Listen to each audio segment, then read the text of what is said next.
Chào mừng các bạn đã quay trở lại với The Finance Mentor. Như cháu được biết và đối với quan niệm của rất là nhiều người thì các cái công việc về tài chính này, ngân hàng, bảo hiểm thì thường bị gắn với những cái tính từ như là chỉn chu, khắt khe, đặc biệt là bảo hiểm. Người ta từng nghĩ đến những cái hình ảnh là những cái người mặc đồ Tây, đi giày da, rồi những cái hợp đồng rất là dài và những con số nó có một chút gì đấy nó khô khan và nó khắt khe một xíu. Vậy thì không biết là với cái phong cách như vậy thì thường là nó lại hơi bị ngược với cái xu hướng hiện nay là các bạn trẻ được hướng đến cái sự tự do thoải mái hơn. Vậy thì theo chú Dũng, đối với các bạn trẻ đang làm trong ngành tài chính bảo hiểm sẽ có những cái khó khăn và cũng như là cái cơ hội như thế nào ạ? Tôi nghĩ chúng ta không nên gò bó một cái khuôn phép nào cả. Thế nhưng cái câu chuyện là chúng ta có phải choáng ngợp vì cái đó quá hay không? Gốc rễ của nó là cái gì? Tất nhiên mỗi bộ phận khác nhau thì nó sẽ có một phong thái khác nhau. Trong công ty bảo hiểm thì nó có rất là nhiều bộ phận. Nhưng mà cái mà lực lượng lao động đông nhất của các công ty bảo hiểm ở Việt Nam hiện nay vẫn là cái lực lượng khai thác. Cái lực lượng đấy là trực tiếp mang doanh thu vào cho đơn vị. Đây là cái này cũng là một kỷ niệm, một cái kỷ niệm ở trong cuộc sống. Trước đây tôi có một cái khách hàng này khách hàng lớn của mình ấy. Thế thì vẫn thường xuyên bán như thế. Thế có một hôm ấy thì ông bảo phí mày bán tao đắt lắm, bây giờ có thằng nó chào tao thấp hơn nhiều. Thế bảo thế cái gì nó có giá của nó, thế điều kiện điều khoản nó như thế nào, và đâu đây điều kiện điều khoản nó đây. Thế nhưng may là mình có một cái lợi thế về khách hàng đấy là mình cũng gắn bó lâu rồi, thành bạn lâu rồi. Thế bảo tôi bây giờ em xin phép anh cái như này, anh mời đồng chí đấy sang đây. Đấy. Thế xong rồi em giả vờ em làm lính của anh. Thế xong rồi anh cũng ngồi luôn. Em sẽ hỏi bạn ấy về những cái điều kiện điều khoản của cái hợp đồng của bạn ấy, tại sao phí lại rẻ như thế này. Đấy. Thì rồi là tùy anh quyết định. Nếu như mà đến lúc đấy mà anh vẫn quyết định vì giá rẻ mà anh mua bên kia thì thôi em chịu. Thế là khi mà đồng chí đấy mời bạn kia sang, thực ra là cái hồi xưa ấy mình cũng không, cái ngày xưa thì cũng không để ý chuyện ăn mặc lắm đâu, thậm chí có thể nói là lôi thôi. Nhìn thấy bạn kia là mình choáng ngợp đấy, cảm thấy ngượng ngượng ấy. Bạn đấy cũng áo trắng com lê cà vạt. Đấy, đi taxi đến rồi ấy, thì mình đi cái xe máy thôi, còn bạn kia thì đi taxi đến rất là lịch sự. Thế là vào thì mình cũng diễn như là lúc trước nói bên kia, nhưng mà mình chỉ sau khi mà mình hỏi được 3-4 câu thì bạn bảo là thôi cho bạn xin phép và bạn xin lại ý kiến lãnh đạo. Thế từ đấy thì không nhìn thấy mặt bạn nữa. Đấy, cũng là một công ty bảo hiểm đối thủ của mình. Đấy. Thế thì vậy thì cái vấn đề này, đi cái gì, mặc cái gì nó có quan trọng hay không? Mình đàng hoàng chứ chưa chắc đã phải sang trọng. Nhưng mà mình phải đàng hoàng gọn gàng. Cái vấn đề quan trọng nhất là mình phải kết bạn được với người ta mới tin tưởng thì dịch vụ mới về mình.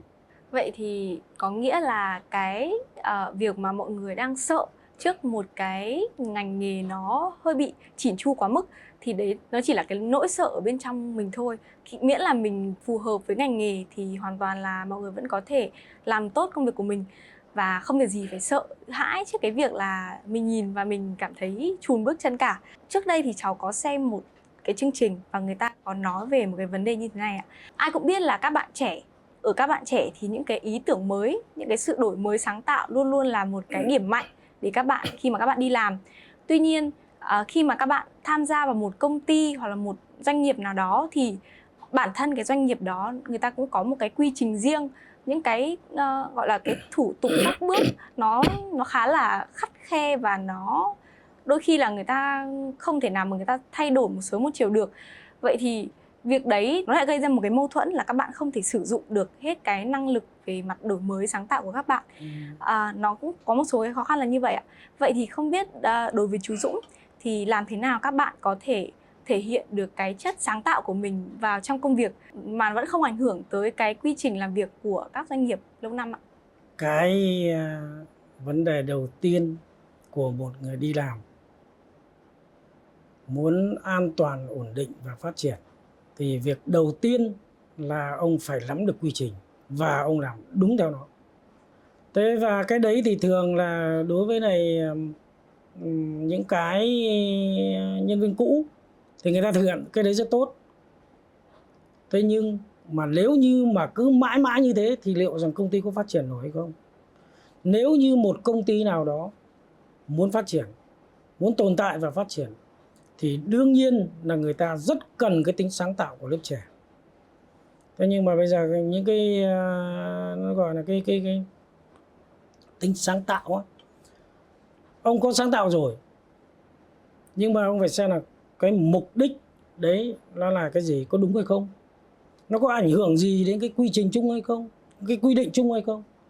Thứ hai là cái mình đã biết cách thuyết phục bạn bè đồng nghiệp, các lãnh đạo để đưa cái ý tưởng của mình vào thực tế hay không. Trước đây có những lần thì ngồi lâu lâu nghĩ lại thì mình nói thật sự là mình cũng phải xin lỗi một số bạn ngày xưa ở cùng cơ quan. Tức là có những lúc vì công việc nó bận cho nên ấy là mình chưa chú ý lắng nghe các bạn ấy. Thì các bạn ấy đưa ra một ý tưởng thì bảo thôi nó tóm lại này, cái này để làm cái gì, rồi được, mất bao nhiêu tiền. Thế bảo không mất tiền, không mất tiền thì được. Đấy. Thế nhưng mà cái đấy là mình kém sự hỗ trợ cho lớp trẻ. Biết đâu rằng mình chưa khai phá được cái đấy là mình là mất đi rất là nhiều. Thế thì cũng nói chuyện với các bạn trẻ ấy, là tính sáng tạo công ty nào cũng cần.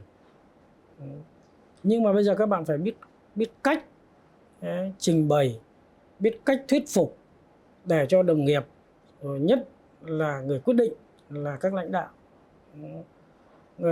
người ta hiểu và người ta ủng hộ cho mình.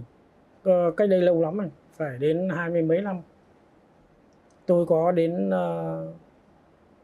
thăm một cái công ty ở trên Đà Lạt. Vào trong đấy là cái kỷ luật của người ta hay lắm, nhưng mà đằng sau đấy có một cái hòm thư sáng tạo. Đấy, có một hòm thư, nói chung là cái đấy thì là nó hơi kín kín một tí, tại vì người ta sợ rằng là thằng này bỏ đây vào cái thư này, những cái thư đấy nó không phải chỉ là các ý tưởng sáng tạo không, mà thậm chí kể cả là đánh giá, nhận xét, góp ý với lãnh đạo về cách điều hành, cách sống. Tức là nó phải ẩn danh, người ta không được người ta biết không là cần ai. không cần biết tên. Thế thì bỏ đấy thì sợ, ví dụ để cho công khai quá này có nhiều người nhìn thấy. Và về sau ấy, ông chủ tịch ấy, ông trưng lên mấy cái bức thư của, trong đó có một bức thư của một nữ công nhân viết rất cảm động về cái cuộc sống của người ta chưa được lãnh đạo quan tâm đúng mực. Thế thì về sau tự ông này ông ấy cải dùng chính sách để ông thay đổi một số cái. Đấy. Còn ông cũng không cần biết đấy là ai và tìm cũng chả được. Sáng tạo thì luôn cần thiết, nhưng mà phải có phương pháp, phải đứng ở trên một cái lợi ích chung tổng thể của công ty. Hiện nay thì các công ty đang dần dần đón nhận những cái làn sóng nhân sự mới, đồng nghĩa với các lớp trẻ đang đến gần hơn với cái lực lượng lao động. Và vậy thì không biết là theo chú Dũng có cái hiện tượng về khoảng cách thế hệ diễn ra tại nơi công sở không ạ? Và làm thế nào để mình có thể giải quyết được cái vấn đề đó? Đây là cái vấn đề trả lời thì dễ. Đấy, nhưng mà nếu mà thực hiện được, nó là cả một sự đồng lòng, một sự quyết tâm. Nói là có cái khoảng cách, về cứ nói là cái văn hóa ứng xử đi. Đấy.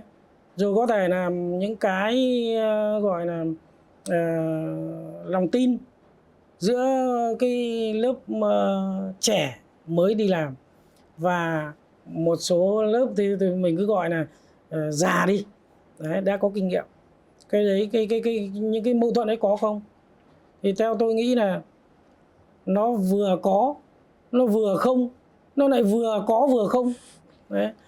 Có ở những công ty nào? Đấy. Và đối với ai? Ví dụ như là hai người, một người cũ và một người mới chẳng hạn, nếu mà người ta không có thiện chí với nhau thì chắc chắn là chuyện đấy sẽ xảy ra. Những người lớn tuổi thì người ta luôn luôn cho rằng là người ta là biết nhiều hơn, đấy, kinh nghiệm nhiều hơn. Nhưng mà những người đấy là những người già, còn những người trẻ thì người ta cho rằng là tôi đọc nhiều hơn, tiếp cận nhiều hơn với lại những cái văn minh, những cái khoa học kỹ thuật mới. Thế nhưng mà không có đối với ai, không có đối với lại những cái đối tượng là một người có tuổi, tức là một người cũ và một người mới, là đều có sự chia sẻ, tôn trọng lẫn nhau.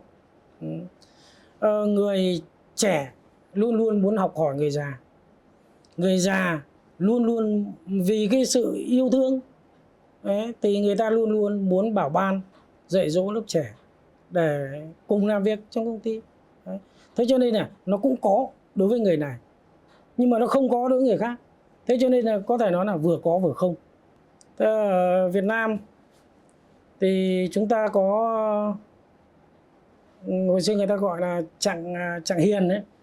Ông đấy là 13 tuổi là ông ấy đỗ Trạng Nguyên. Thế mà hồi đấy thì nhiều cụ tầm 50-60 đi thi bao lần có đỗ đâu. 13 tuổi ông đỗ Trạng Nguyên. Mà Trạng Nguyên là như thế nào? Trạng Nguyên thì thường thường ấy, đỗ xong một cái là được bổ nhiệm làm quan. Làm quan ấy thì như ông này về sau đến, tức là ông ấy đỗ lúc trẻ quá. Thế vua bảo thôi cho về nhà học lễ thêm. Thế đến năm 16 tuổi thì lại đưa vào cung bổ nhiệm chức thượng thư. Thượng thư ấy thì thôi mình cứ tạm thời quy đổi là nó tương đương bộ trưởng bây giờ. Còn nói về người già thì cũng chắc chắn rằng là người ta sẽ biết nhiều hơn những người trẻ về đại đa số, bằng cái kinh nghiệm cuộc sống, bằng những cái sự trải qua. Đấy. Còn thực ra là cũng có những người chưa trải qua thì chắc là chưa biết thôi. Nhưng trong người già này, cái này thì nó là ở Trung Quốc cơ. Ở trong này chắc là có cái vườn non bộ đúng không? Cái hòn non bộ ấy. Thì ở trong đấy người ta đặt một cái tượng có một ông đang ngồi câu cá. Đấy. Ông đấy là ông Khương Thái Công. Và ông đấy 80 tuổi ông mới ra làm quan. 80 tuổi mới được làm quan. Từ ngày ông ra làm quan, ông đã giúp cho gọi là nhà Chu ấy, ở Trung Quốc ấy, là gọi là thống lĩnh Trung Hoa. Ông sống năm 125 tuổi cơ. Nên là 25 năm ông ấy làm tể tướng, là về sau là nó xây dựng lên một cái nền tảng nhà nước mà cái nhà Chu này trị vì mấy trăm năm.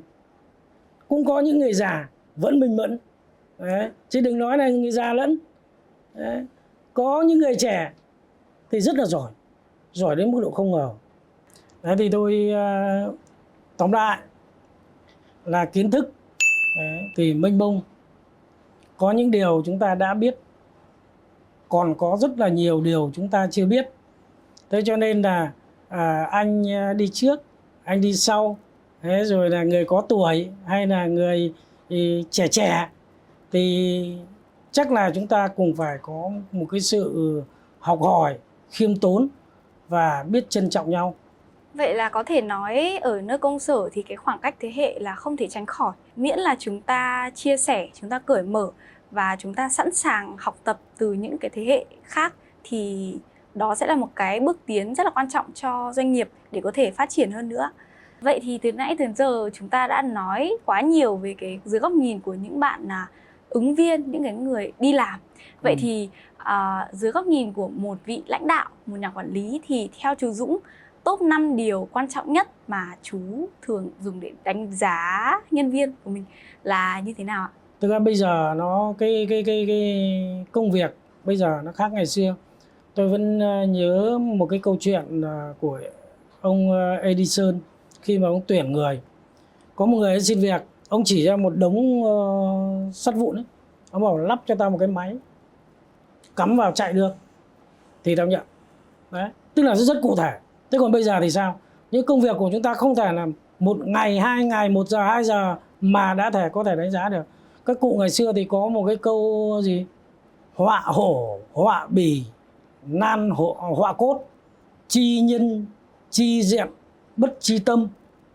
Tức là vẽ con hổ thì chỉ vẽ được da thôi, chứ có vẽ xương nữa đâu. Mà gặp người đấy nhìn thấy mặt, rồi là kèm theo là một số hồ sơ đính kèm, CV nọ kia các thứ, nhưng mà chỉ nhìn được như thế thôi. Đấy. Làm sao mình biết được người ta như nào. Thế còn đối với riêng tôi thì thực ra là đơn vị cũ của mình là khoảng 2.000 người. Đấy.